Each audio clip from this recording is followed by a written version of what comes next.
Kaunay pa rin ang desisyon ng Supreme Court na unconstitutional ang impeachment complaint laban kay Vice President Sara Duterte. Makapanayan po natin si Atty. Michael Powa, bahagi ng defense team ng Vice Presidente. Atty. Powa, magandang umaga po.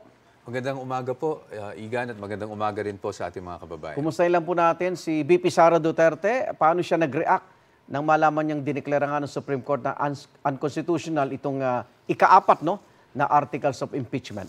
Alam niyo, Igan, sa totoo lang, medyo maikli lang kasi yung nagiging pag-usap namin ni VP Sara.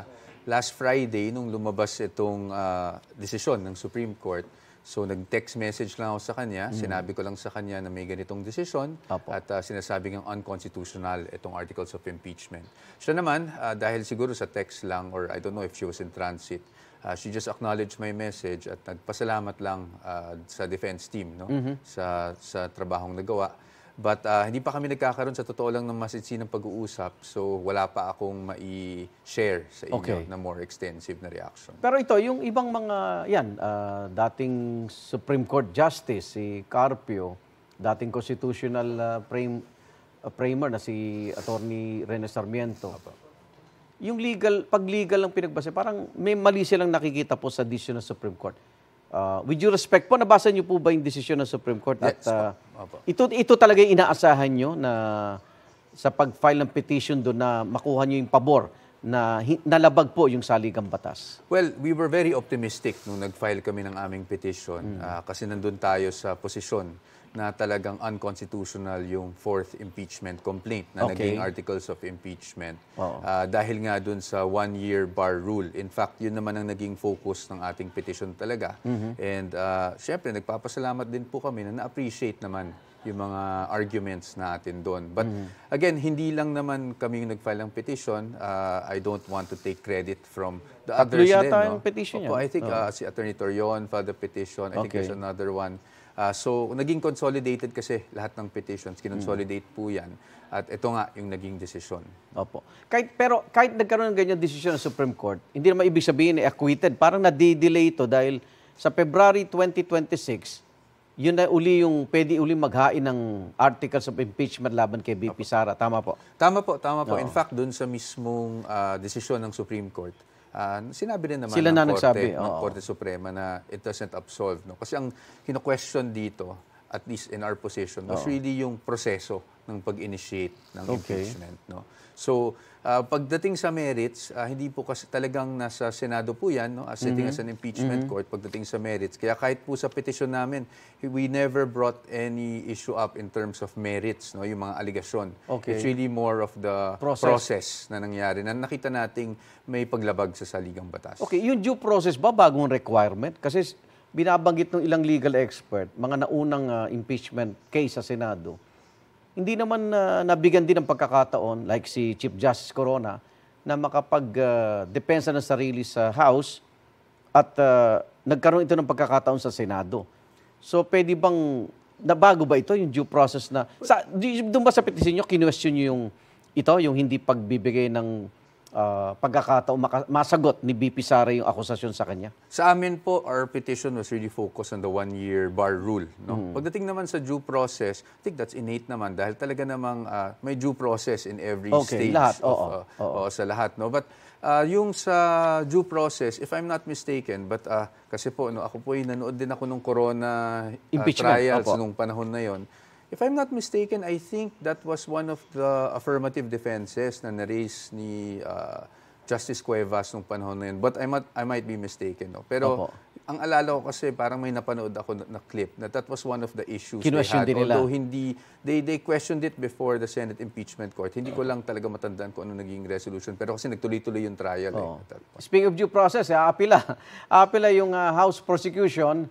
At sa panig ng Senate, magka-caucus pa sila kung ano magiging decision. Kasi may isa pang school of thought na kahit ganyan ang decision ng Supreme Court, nakapagsumpa na yung Senado, pwede na daw nilang ituloy.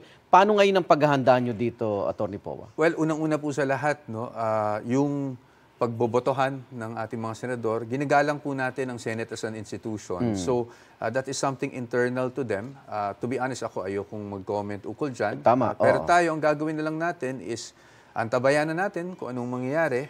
We are monitoring the situation. Sabi ko nga, we will monitor the developments today, maybe in the coming days. Kung ano pong mangyari, syempre the defense team will just react accordingly to defend the rights of the Vice President. After ng decision ng Supreme Court, may 15 days pa ang House, no? To file yung motion for reconsideration. Tiwala ba kayo na maninindigan ng Supreme Court? Sabi ko nga sa inyo kanina, nag-uusap tayo, may history ba ang Supreme Court na yung majority decision na nababaliktad? May mga ganun bang record? Wala po. Wala, Alam na no? concrete, hindi ko po masabing definitive na wala. Pero yung option ng House para mag-file itong motion for reconsideration, talaga namang nandyan. No? It is within their right and prerogative to do so. So tayo, hintayin din natin na kung talagang maghahain ng motion for reconsideration, babasahin natin ngayon. At kung kailangan mang komento, syempre pag-uusapan namin sa defense team yan, kung kailangan mang magkomento, magsasubmit din tayo ng ating komento. Pero hindi ba unfair din kay VP Sara Duterte na kung di matutuloy ang impeachment trial, na mabigyan siya ng pagkakataon na ito, madepensa na. Kasi ito namang na-question dito, proseso no? Natigil kung maaari impeachment. Pero sa panig po ni VP Sara, sa inyo po, sa defense team, kailan ho siya magkakaroon ngayon ng pagkakataon, malinis yung pangalan niya sa ibinabatong akusasyon sa kanya na nalustay nga yung confidential funds, Attorney Powa? Well, Igan, unang-una sa lahat, si VP naman, kamakailan lang talagang nagsabi siya na handa siyang harapin lahat ng mga aligasyon. No? At tayo naman sa defense team, kaya tayo naghain ito. Kasi syempre, nakita natin, naghain itong petisyon, nakita natin, noong February pa lang, no, na parang may mga nagawang mali sa proseso na labag sa ating saligang batas. Ngayon, pagdating naman sa pagsasagot sa mga aligasyon, nananatili naman kaming handa rin no, na sumagot sa mga aligasyon. In fact, right now, hindi lang naman tong impeachment proceeding ang hinaharap ni VP Sara. Unang-una sa lahat, meron tayong kaso na nasa DOJ sa ngayon. No? Kinasuhan siya sa DOJ. At yun ay sinasagot natin doon. Meron ding sa ombudsman, sa ombudsman yung committee report na na-file doon na ang ombudsman ay nag-issue rin ng order para magbigay ng counter affidavits yung mga respondents. Isa doon, of course, si VP Sara. At tayo naman ay sumasagot rin doon. So, as you can see, at the proper time, at the proper forum, sumasagot din naman po kami. Pero hindi ba totoo na sagutin nyo na nga ibang impression na natatakot lang daw si VP Sara, yung kampo ninyo na lumabas ang ebidensya dito sa impeachment trial? Definitely hindi po. In fact, we were ready to go to trial. Si VP nga mismo, maulit ko lang, sabi niya, talagang gusto niyang sagutin, no? Face on, head on yung mga aligasyon. And kami naman sa defense team, we've been preparing all throughout since February, and we can say that we were ready. So sa atin, we're still monitoring the situation right now. Tingnan natin ang mga developments at kung dumating man ang pagkakataon na there will be another impeachment, for example, sabi nga nila, after the subject to the one-year bar, we will be ready to also face those allegations. Maraming salamat, Atty. Michael Powa, abogado po ni VP Sara Duterte. Maraming salamat din po. Ingat po. Igan, mauna ka sa mga balita, mag-subscribe na sa GMA Integrated News sa YouTube para sa iba't ibang ulat sa ating bansa.